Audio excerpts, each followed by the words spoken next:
എല്ലാവർക്കും നമസ്കാരം. മെക്സ് സ്റ്റുഡിയോയിലേക്ക് സ്വാഗതം. T20 വേൾഡ് കപ്പിൻ്റെ സെമി ഫൈനലിൽ ഇന്ത്യ ഇന്ന് ഇംഗ്ലണ്ടിനെ നേരിടാൻ പോവുകയാണ്. ഇന്ത്യൻ സമയം രാത്രി 8 മണിക്കാണ് മത്സരം തുടങ്ങാൻ പോകുന്നത്.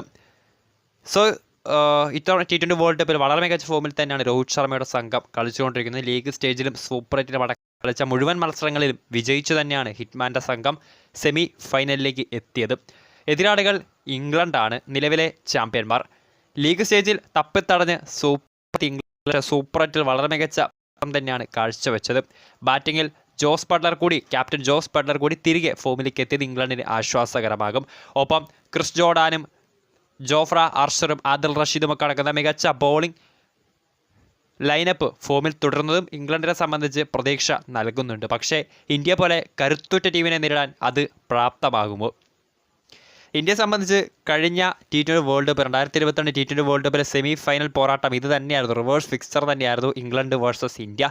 അന്ന് ഇന്ത്യ തകർത്തായിരുന്നു ഇംഗ്ലണ്ട് ഫൈനലിലേക്ക് എത്തിയതും ഫൈനലിൽ പാകിസ്ഥാനെ തകർത്ത് കപ്പ് ഉയർത്തിയത്.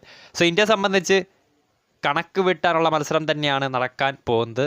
ഒപ്പം ഒരു ജയം മാത്രമകലെ കലാശ പോരാട്ടത്തിനും 2007 ശേഷം T20 വേൾഡ് കപ്പ് ഉയർത്താൻ ഇന്ത്യൻ സംഘത്തിന് ഒരൊറ്റ വിജയം മാത്രം മതി നിലവിലെ ചാമ്പ്യന്മാരെ തകർത്ത് വിടുക. So England versus India semi final 2 match പ്രിവ്യൂയിലേക്ക് സ്വാഗതം.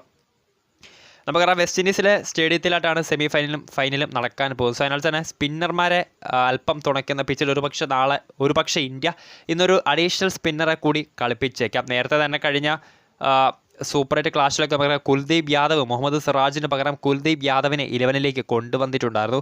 സോ കുൽദീപ് യാദവിനൊപ്പം ഒരു സ്പിന്നറെ കൂടി ഇന്ത്യ ഇറക്കാൻ സാധ്യതയുണ്ട്. ഒപ്പം ഇന്ത്യൻ ടീമിലും ചില പ്രധാനപ്പെട്ട മാറ്റങ്ങൾ വന്നേക്കാം. നമുക്കറിയാം, ഓപ്പണിംഗ് വളരെ പരിതാപകരമായി തുടരുകയാണ്. വിരാട് കോഹ്ലി ഇതുവരെയും ഫോം കണ്ടെത്തിയിട്ടില്ല. സോ സെമി ഫൈനൽ പോലൊരു നിർണായക മത്സരത്തിൽ കൂടി അദ്ദേഹം ഫോം തുടരാതിരുന്നാൽ ഒരുപക്ഷെ ഇന്ത്യക്ക് അത് തിരിച്ചടിയായേക്കാം. അതിനാൽ തന്നെ ഒരു നേരിയ സാധ്യതയിൽ യശസ്വി ജയ്സ്വാൾ ഒരുപക്ഷെ രോഹിത് ശർമ്മയ്ക്കൊപ്പം ഇന്നിങ്സ് ഓപ്പൺ ചെയ്യാൻ വന്നേക്കാം.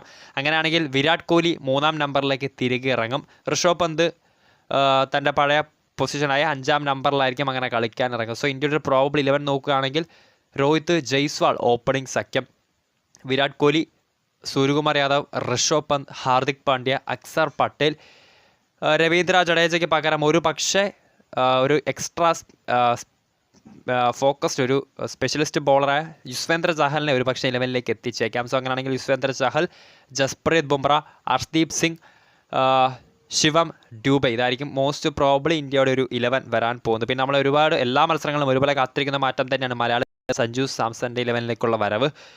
സോ നിലവിൽ കിട്ടുന്ന റിപ്പോർട്ടുകൾ പ്രകാരം സഞ്ജു സാംസണ് ഇന്നത്തെ സെമി ഫൈനൽ പോരാട്ടത്തിലും പുറത്തിരിക്കേണ്ടി വന്നേക്കാം. ഇംഗ്ലണ്ടിനെ സംബന്ധിച്ചും അവരുടെ ടീം വളരെ കരുത്തൂര് തന്നെയാണ്. ജോസ് ബട്ട്ലറും അതോടൊപ്പം തന്നെ ഫിൽ സോൾട്ടും അടങ്ങുന്ന ഓപ്പണിംഗ് സഖ്യം വളരെ മികച്ച രീതിയിൽ ബാറ്റ് വീശുന്നുണ്ട്. ഒപ്പം വെടിക്കെട്ട് പ്രകടനമായ ജോണി ബെയർസ്റ്റോയും ലിയാം ലിവിങ്സ്റ്റണും ഒക്കെ അടങ്ങുന്ന ബാറ്റിംഗ് ലൈനപ്പ് വളരെ മികച്ച തന്നെയാണ്. ഒപ്പം ജോഫ്ര ആർച്ചറും ക്രിസ് ജോർഡാനും ആദിൽ റഷീദും സാം കറനും ഒക്കെ അടങ്ങുന്ന ബൗളിംഗ് ഡിപ്പാർട്ട്മെൻറ്റും തിരികെ സൂപ്പർ 8 ക്ലാഷിലൊക്കെ ഫോമിലേക്ക് എത്തിയത് അവരെ സംബന്ധിച്ച് ഗുണകരമായേക്കാം. സോ കാത്തിരിക്കാം ICC മെൻസ് T20 വേൾഡ് കപ്പിൻ്റെ 2ാം ഫൈനലിസ്റ്റ് ആരാകും. വീഡിയോ ഇഷ്ടപ്പെട്ടാൽ ലൈക്ക് ചെയ്യുക, ഷെയർ ചെയ്യുക. കൂടുതൽ വാർത്തകൾക്കായി ചാനൽ സബ്സ്ക്രൈബ് ചെയ്യുക.